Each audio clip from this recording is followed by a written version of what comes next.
Shabbat Shalom, Paracha Ekev. Dans cette paracha, Moshe continue de s'adresser aux enfants d'Israël et il leur dit que s'ils réalisent les mitzvot que Dieu leur a demandé de faire, alors ils vont prospérer en terre d'Israël, qu'ils vont bientôt conquérir. Moshe adresse aussi des reproches par rapport aux erreurs qu'ils ont faites après la sortie d'Égypte, la faute du veau d'or, la révolte par Korah, les explorateurs, la révolte contre Dieu à Tavera, Massa et Kivrot. Mais Moshe va aussi, dans cette paracha, décrire la terre d'Israël, la terre du lait et du miel, un pays où tu ne mangeras pas dans la misère. Et aujourd'hui, on va s'intéresser à un passage, chapitre 9, versets 4 à 5, versets 3 jusqu'à 5, pardon. Alors, chapitre 9. Sache aujourd'hui que c'est Hachem ton Dieu lui-même qui traverse devant toi un feu dévorant. C'est lui qui les exterminera et c'est lui qui les soumettra devant toi. Tu les chasseras et les anéantiras rapidement, comme Hachem te l'a dit. Ne dis pas en ton cœur, lorsque Hachem les repoussera de devant toi, en disant « Car c'est par mon mérite que Hachem m'a fait entrer pour prendre possession de ce pays, et c'est à cause de l'iniquité de ces nations que Hachem les chasse de devant toi. Ce n'est pas par ton mérite, ni pour la droiture de ton cœur, que tu viens prendre possession de leur pays, mais à cause de l'iniquité de ces peuples, que Hachem ton Dieu les chasse de devant toi, et afin d'accomplir la parole que Hachem a jurée à tes ancêtres, à Abraham, Israël et à Yaakov. » Un peu plus haut, Moshe explique aux béné Israël que c'est pas grâce à leur force physique et à leur capacité militaire qu'ils vont vaincre les Cananéens, mais on peut alors ici supposer que c'est grâce au mérite des béné Israël qu'ils vont réussir à les vaincre et prendre leur terre. Rashi vient alors expliquer et dire que ce n'est pas par leur mérite qu'ils vont réussir à vaincre les Cananéens, mais c'est par les fautes des Cananéens que Dieu va les chasser de leur terre. Mais aussi grâce au serment que Dieu a fait aux patriarches, Abraham, Israël et Yaakov.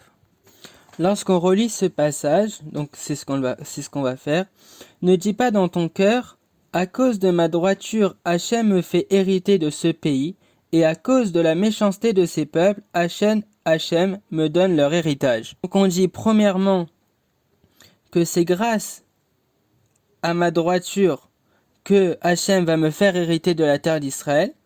Puis deuxièmement, c'est aussi grâce à la méchanceté de ces peuples, donc au peuple de Canaan, que Hachem me donne cette terre en héritage. Puis on dit, car c'est à cause de la méchanceté de ces peuples que Hachem ton Dieu te donne leur héritage, et pour accomplir ce qu'a juré Hachem à tes pères. Dans la deuxième partie, on ne parle pas de la droiture des béné Israël. Donc on va essayer de comprendre cela par une petite histoire.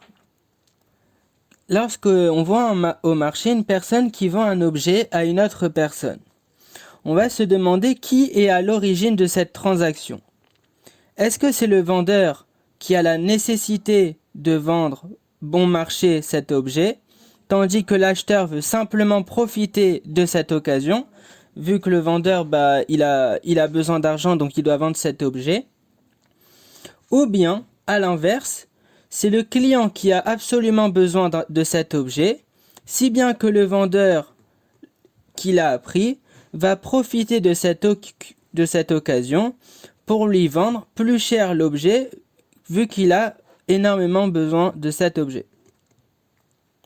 Pour le spectateur, celui qui va regarder ces deux personnes échanger pour cet objet, la réponse sera flagrante. S'il essaye de convaincre l'acheteur de lui revendre l'objet, si cette personne avait absolument besoin de cet objet, donc il va la garder pour lui et il ne va pas s'en séparer, même à prix d'or. Par contre, si c'est le vendeur qui a été obligé de vendre cet objet, l'acheteur peut parfaitement le revendre et même en tirer un bénéfice. L'interprétation de cette histoire par rapport au passouk qu'on vient de citer est simple. Les Bnei Israël constatent que Dieu a pris la terre des Kénanéens, et il leur a donné. D'accord? Donc, premièrement, soit il leur a donné par le mérite d'Israël et l'amour de Dieu pour Israël, auquel cas on peut ajouter la méchanceté des Kénanéens, soit l'inverse.